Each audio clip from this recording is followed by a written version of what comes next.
Hey guys, welcome back. BDCKR here. We're back with Season 8, Episode 46 of our weekly Q&A videos/podcasts. If you're on YouTube, you're watching this as a video right now, and you can check it out as a podcast by checking out the links in the description to a lot of major podcasting platforms. And if you're on the podcast for some reason, go to BDCKR Gaming on YouTube and, subscribe to us there. Because why not? But why not? This is our third video for these weeklies that has been recorded pretty significantly in advance at this point. Right. So we're hopefully there's nothing big that's happened in the news that we have to talk about. Because as a workflow, this works a lot better for me. The only drawback to me is that we can't be as current. Yeah. And so these are questions that we're pulling, I guess, by the time you hear this, from a few weeks ago. And we can't see on top. Like, I actually like being able to pull something that was posted earlier that day. Yeah. But, sometimes you just got to make a compromise in order to keep on trucking. Yeah, and sometimes we don't have time to get to people's questions and they end up sitting on the back burner for a couple weeks anyways. So this isn't as different as it sometimes is. But we also sometimes have people who are getting a question answered that they asked, probably 5 hours ago from the time of, asking to us uploading, potentially. Right? Anyways, our first question of the week comes from Nevin USA. They say, hey, I got a question about choosing gears for characters. So I have a Flashpoint Batman that I've given crit and basic attack gears, and then in brackets attack oriented, and a Black Knight Nightwing, which I've given, Batman Ninja Nightwing, I think, right? Yep. Yeah. Which I've given Ibistic, Tantu, and Razagul Scimitar, going for a special-oriented character. The third character is Killer Frost Prime. My question is, what gear should I put for her? And if you suggest to give her gear that I've already assigned to one of the other two characters, could you give a suitable replacement for that respective character's gear? Or perhaps, if you have any alternative suggestions on the gears the other two characters have, could you say them as well? Also, on a side note, love the dedication you guys have. Keep up the good work, my dudes. That sounds nice. Yeah. So I just had to, I'm looking it up, but my internet connection is really bad right now. I see the name Nevin. Wasn't that the name of the character that Steve Martin played in The Jerk? I don't remember. So, it's Navin. I just looked it up. Navin. So it's N-A, not N-E. Yeah. All right. Okay. So, well, listen. I mean, that was sort of the point, right? We get distracted pretty easily when we talk about different things. So, it's the same type of question that we got. We get a lot. And I think if you take a step back and ask a really basic fundamental question, this team that you're already playing with, are you losing? Mm-hmm. Or are you in danger of losing? Because if you're not, then you don't need to change anything. Because I think if you look at team makeup, there are worse things than taking up a team slot to have a really powerful team passive. Yeah. And I think as far as team passives go, reducing power generation, nerfing the opponent's power generation is a really good one. Yeah. And I don't think you need to do anything else. If you've got two powerful offensive characters, they are both able, because I think what you've geared them both to do, one's basic damage, one's special damage. Yeah, so they're both really powerful. You're nerfing the team's ability to do specials on you. Does it matter? Mm-hmm. You know what I mean? Like, it's almost just having a slot where that character does nothing. So if you look at the third character being Killer Frost Prime, right? So it is a great passive. So my question is, what would you need her for then? If you're actually in danger of losing, do you need more offense, in which case you gear her that way with what you've got? Mm-hmm. Or do you think that you need a tank so you can let Batman Ninja Nightwing reload? Because that's the key, right? If you gear him up with Tantu Totem and he doesn't knock somebody out, you want to tag him out and tag him back in, but the person you tag out, you'd like them to survive more than just one tag in. Yeah.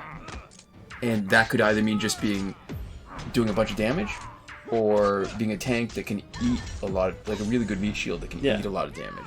I guess it depends a lot on how you play and how reliably you can avoid getting people knocked out, right? If right. you'd rather continue to be offensive and spend that time where you're tagged out, hopefully dealing more damage, you could gear her out for a damage, right? Either specialist or basic damage. Yeah. But you run the potential risk of losing more fights sometimes if, you're not good enough or lucky enough or, confident enough in your ability to make sure that you don't get, the person you tag in knocked out at the same time. So really that's the thing, is that even if you want to do the exact same thing, right? Yeah. Which is tag out and then tag back in, you could still gear her up in almost any of the ways, right? Basic damage, specials, or tank. Yeah. And have those all be valid. It just depends a lot on how you play and whether you want to err on the side of faster or err on the side of caution. Yeah, and I think the issue will be too, what levels are they, what promotions are they, because if she's doing as much damage, because the metal characters are harder to get promoted. If she's doing about as much damage, which seems unlikely because she's one of those characters where I think her stats are more in her health than in her attack, then it'll be hard to make her into a good offensive character. It's easy to make somebody a tank, and so the best thing would probably be to give him a chance to reload. So here's the thing. I mean, Nevin has clearly picked 3 characters that don't have any synergy together, right? More than they would with anybody else. Like Killer Frost is basically no special synergy. Yeah, has synergy with everybody. But so, Flashpoint Batman really should be on a Flashpoint team because every other Flashpoint character benefits so much from him. Batman Ninja Nightwing should be on team with Batman Ninja Catwoman because she benefits so much from Nightwing, from having anybody who comes to save her so she doesn't get knocked out. Yeah. So my assumption here is that these are the only options, or these are the highest power options that Nevin's got in their account. Yeah.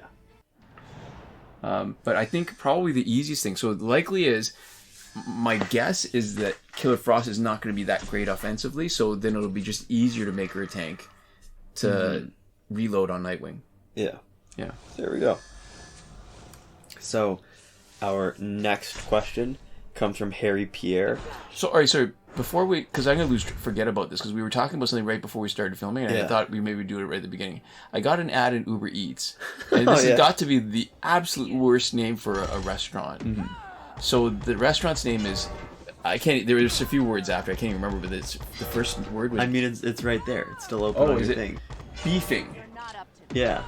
Beefing with 7 Hong Kong style cuisine.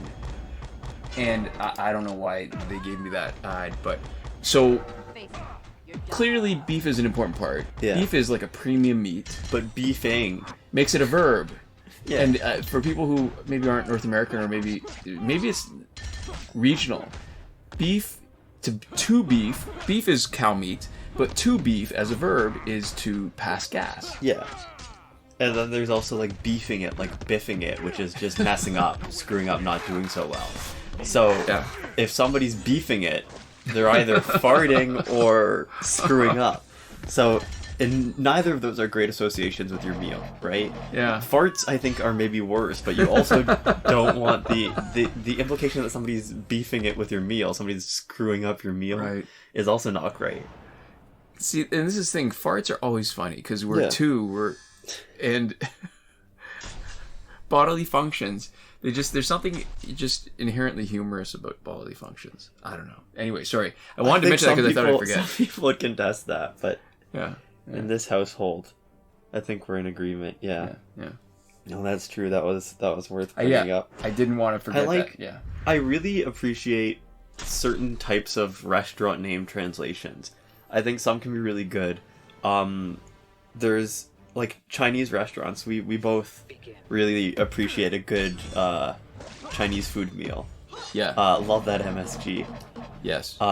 And there are some really funny ones. There's like, like perfect or like fancy or like, it's just like positive like adjectives. A number one. Yeah, like really good Chinese food. And it's like, well, I hope so. Yeah. And I don't know if in the original Chinese there's like, if there's a different connotation, right? Because I know that that's not the type of naming scheme that I would ever see at I guess not never, but like never by itself at like a North American restaurant, right?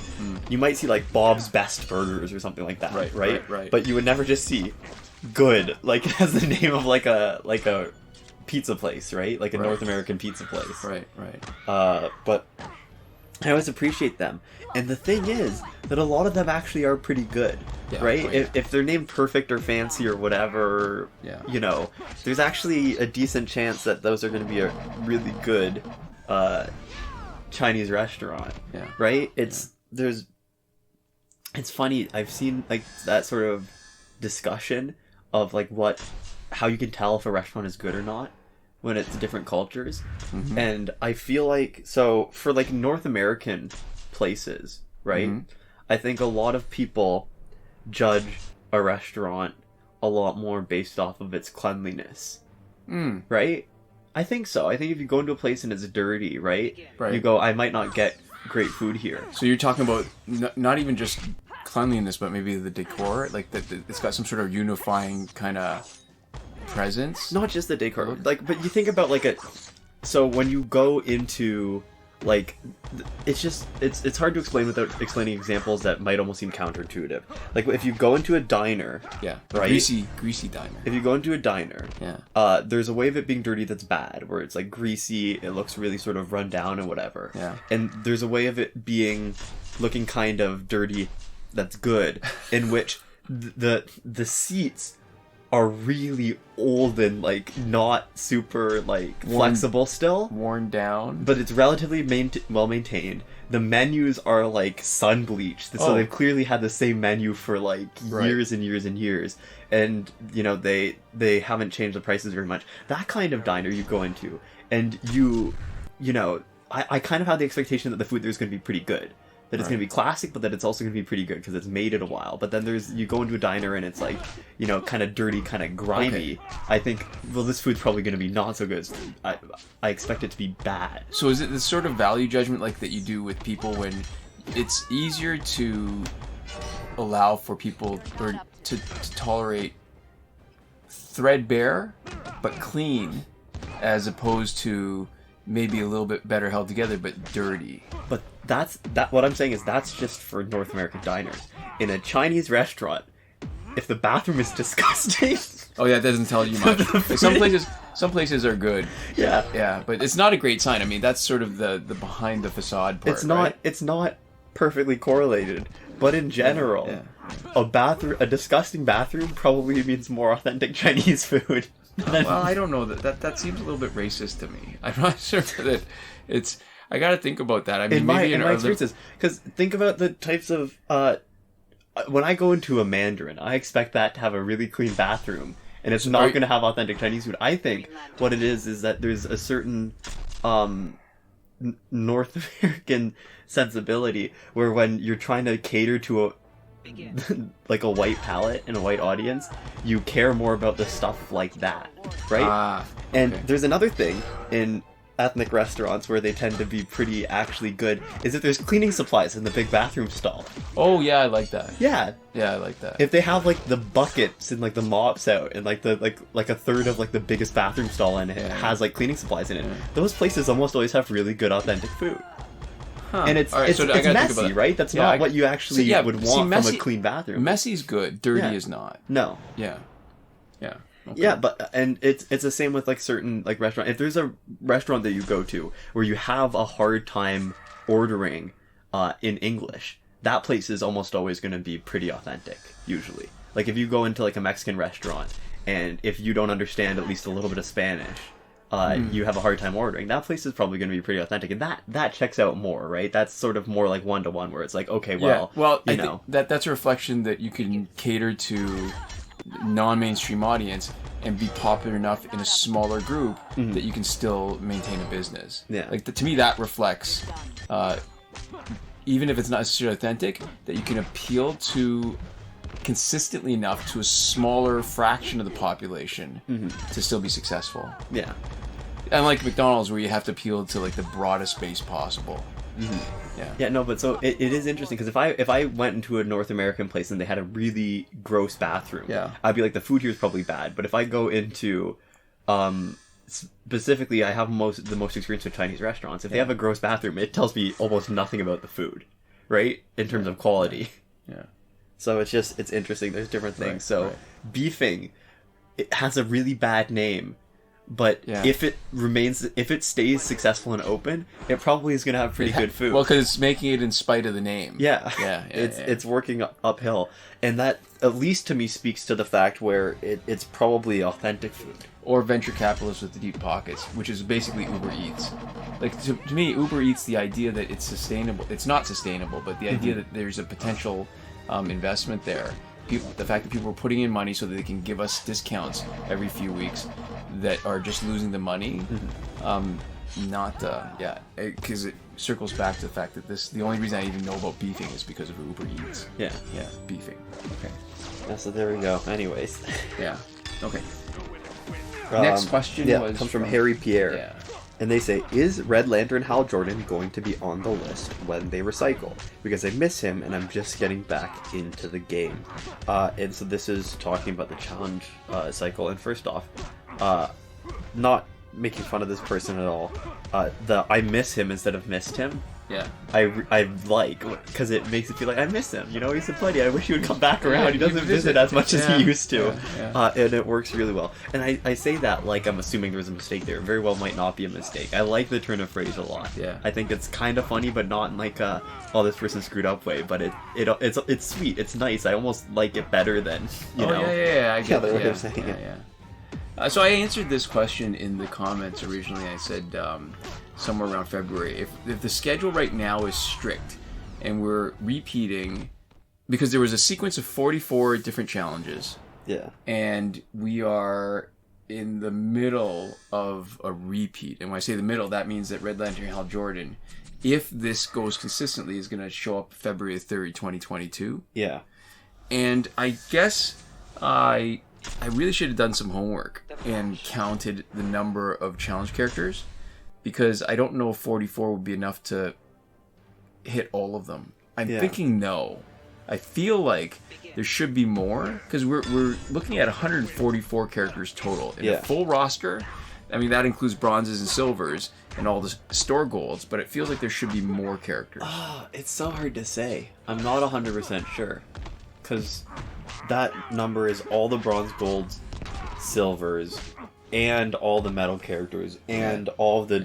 So it's normal golds and challenge golds and online multiplayer exclusive golds. So 44 would be a lot. It would be almost a third, right? Yeah.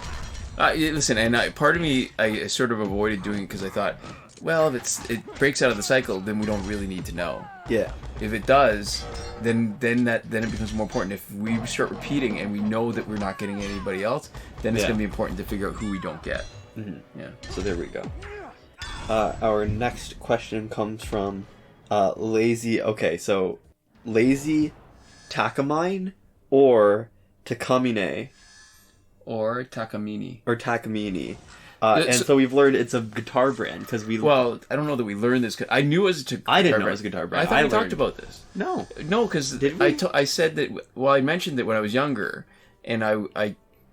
So this is a long story. When I was younger, I went to school. I actually took. I was in the string orchestra. Yeah. And I played the viola, but not the full-size viola, the 3/4 size. And what that means is when you're too small, that you can't even hold the viola properly under your chin. Yeah. What they do is they restring a violin. So the viola has different strings, and it's supposed to have a deeper, richer sound. Yeah.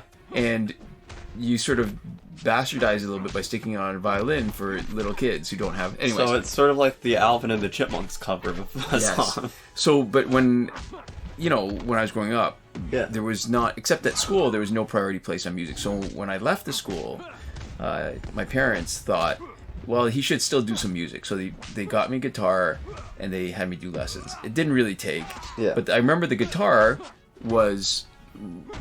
relatively cheap. It was, I guess we know now, based on the North American VP of sales or marketing or whatever, it's Takamini. Mm-hmm. Or at least that's how he pronounced it. But that it was good quality guitar, but not expensive, so that when it came time to sell it a few years later, I kept it around just in case I'd end up playing again. It was neat because I actually learned a few things. Like I busted the thinnest string, the highest string, a couple times. I learned how to restring a guitar. Yeah. But that I was able to sell it for more than it originally cost. Which is pretty cool. Which is, it's not that common for used equipment. Yeah, so I think the thing is that a couple years later is not when it normally comes into its own. Because I think there are some, like, Fenders and stuff, like old, like, retro, like, classics, like 20, 30, whatever years old, that are actually worth a lot more. And are well wanted. There's another Canadian YouTuber called Samurai Guitarist, who I follow, who has talked about that, and they'll literally do reissues where they'll have a newer, they'll remake basically the old model, and then they'll artificially age it, right, because it does things like, I don't know, the wood, right, the resonance is different and it has a different sound, but a couple of years is not normally the length where it wraps around to being more valuable again. Yeah. Well, and when I say a couple of years, I'm thinking it was probably at least 10 years after. Yeah. Yeah. So then maybe it was, not as common of a model, but had a good sound, and then, like, future ones weren't as good. I don't know. Who knows? Yeah. Maybe they had gotten worse with their materials. Yeah. I mean, if you hadn't used it very much, it was probably pretty good condition. It was, but some stuff like that where if you don't take care of it properly, like guitars, if it doesn't have the right humidity, it'll ruin the wood. If you put it in a position where it's stressing the neck, it'll bend the neck a bit. So maybe that you didn't do any of that though. I didn't. I'm pretty sure I didn't. But I think too, if you're, speaking as like a comic collector and stuff, and looking at the mistakes I made where I thought I was making good investment. Yeah. I think the biggest mistake I made was thinking that stuff that was obscure, that would have some sort of interest later because of its history, didn't turn out to be right. And a lot of the really important, I guess what would have been potential investments, were what they call keys. So these are sort of pivotal storylines. But here's the thing. People don't care about pivotal storylines unless it's something still popular. Yeah. And really the most popular stuff is still Marvel.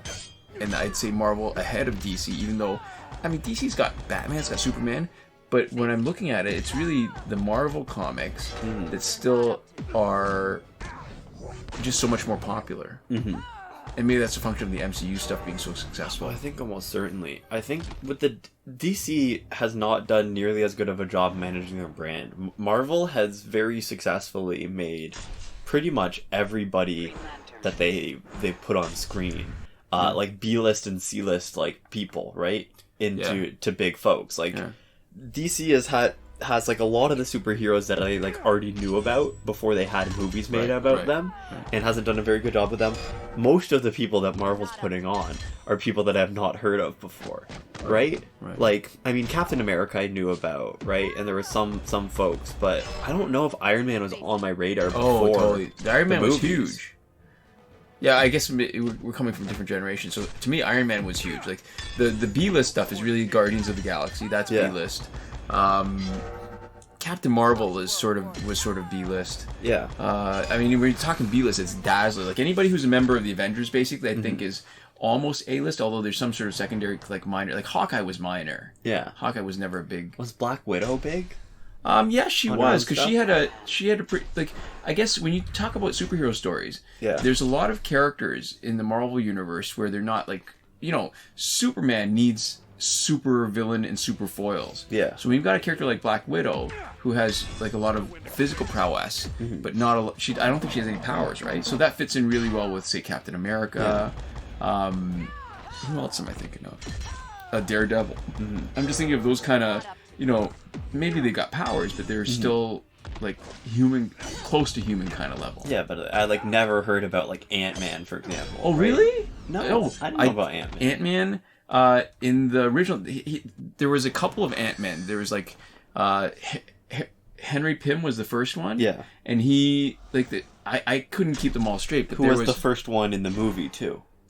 Yeah, that's true. Yeah. But then he was also like Giant Man. Like it was all the same kind of the big, small, like size. Were they two powers. different? Wait, so was he Ant-Man and Giant Man like they weren't one. At one point, the same guy was both. I think that he could, not that he was both at the same time, but that he was.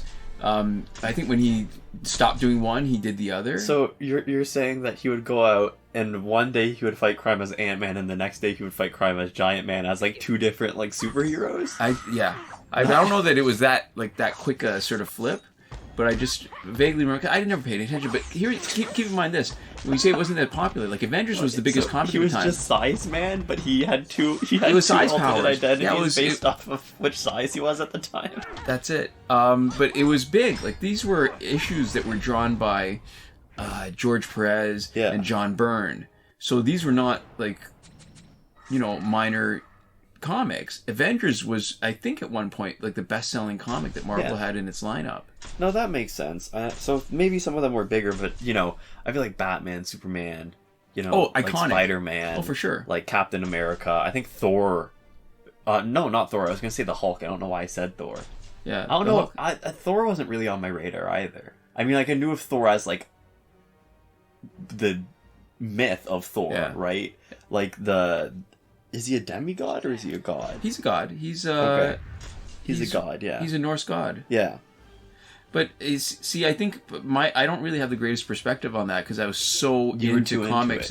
So I was in tune with a lot of stuff. So stuff that I was aware of, like Howard the Duck, or Thor's the character in Thor, Beta Ray Bill, who was like a horse or something. He was but he was like half man, half whatever. He was an animal kind of alien thing. I don't know. I didn't have enough money to always buy the comics to read all the stories. Yeah. But you see the covers and you can be sort of aware of what's happening. I've told you the story, right? That I read what was available at the library. So that was Amethyst and Warlord, which are both DC titles, and they were those are like really sort of B-list comics and characters. Yeah. Yeah.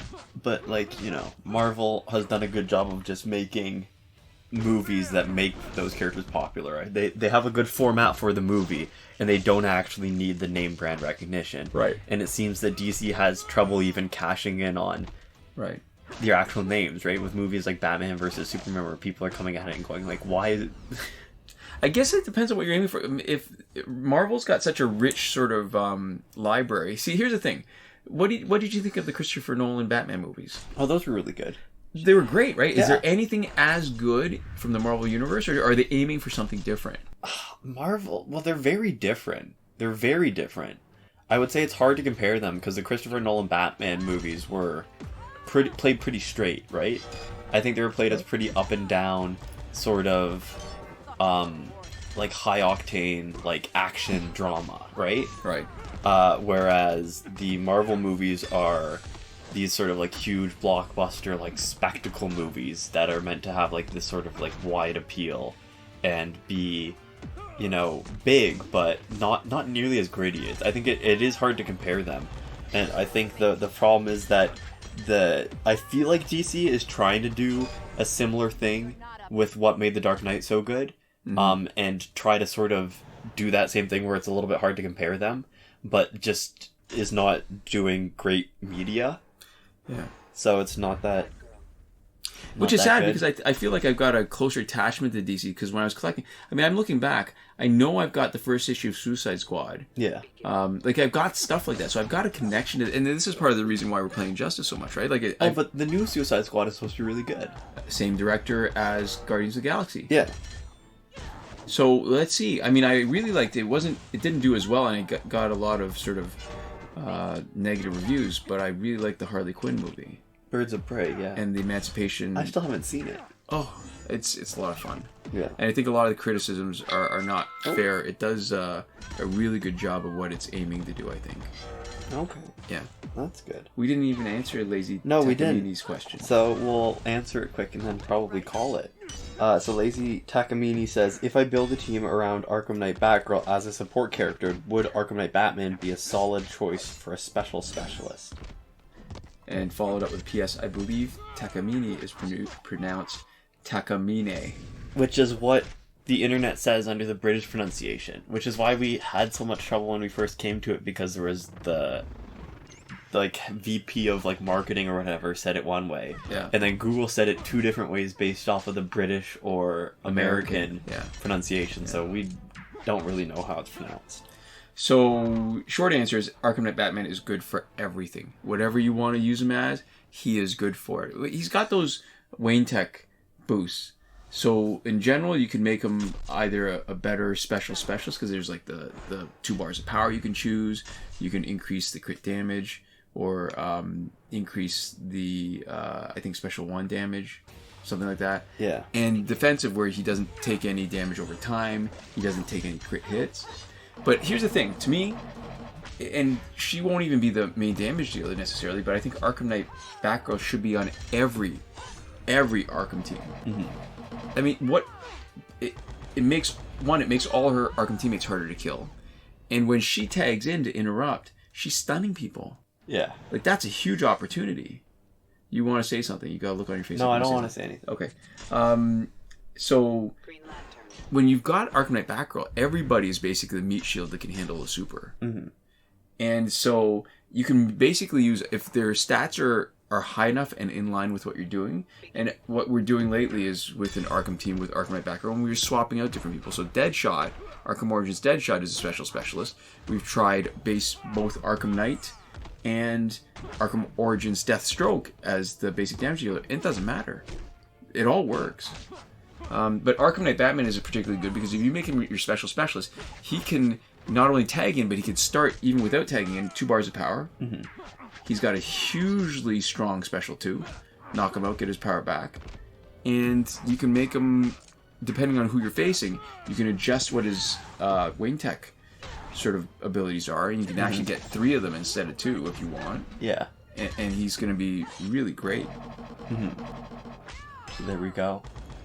And I think that's a good place. You said I had a look on my face, and it was because I was looking forward to what you don't know yet is our shout-outs for the week. Oh, okay. I like surprises. Speaking of beefing, a shout-out to Eliza Rootin' Tootin' Caton. Her friend accidentally played a clip of her farting in front of a group of people. Wait, how do you accidentally... There's got to be a story there. How do you accidentally do that? There is a story there, and that's why we needed a minute to go through this. Because this shout-out was brought to you by Eliza, who records dramatic readings of copy pastas that she sent to a friend. So after she got her mic, right, the blue snowball ice. Okay. Or I don't know if it was the ice or just the blue snowball. Yeah, it was good. Is it work? She's happy with it. To practice speaking into it, would look up copy pastas, which I don't. Do you know what those are? Those are meme posts. They're usually initially unironic that get shared around and become so. There was the one that you might know about that I might have talked about, is that, to be fair, you have to have a very high IQ to understand Rick and Morty, or to appreciate Rick and Morty. And it got used a lot, sort of ironically, as like a look, this is what like people who are too full of themselves, who watch Rick and Morty, think about the show, where it's like, oh, well, you're just not smart enough to get it. That's why you don't like it. And so she would record copy pastas, and then send them to people over Facebook Messenger. I've gotten a couple of them too, because I was, one of the people, I think the main person she was talking to when picking out the mic. And so they can be pretty funny. Her friend was showing them to people, and apparently interspersed in the copy pastas was a clip where Elisa seized on the opportunity and recorded herself farting and sent it to the friend. But the problem is that Facebook doesn't really give you a good preview of the audio clips. If you pay careful attention, you can see how long they are, but it doesn't tell you what they are, right? It doesn't tell you what the files were named, right? So the friend played it in front of a group of people expecting it to be a copy pasta, and it was just the sound of her farting. And in advance for this video, she sent the attachment. Okay, if you want to listen to it. Are you ready? Yeah.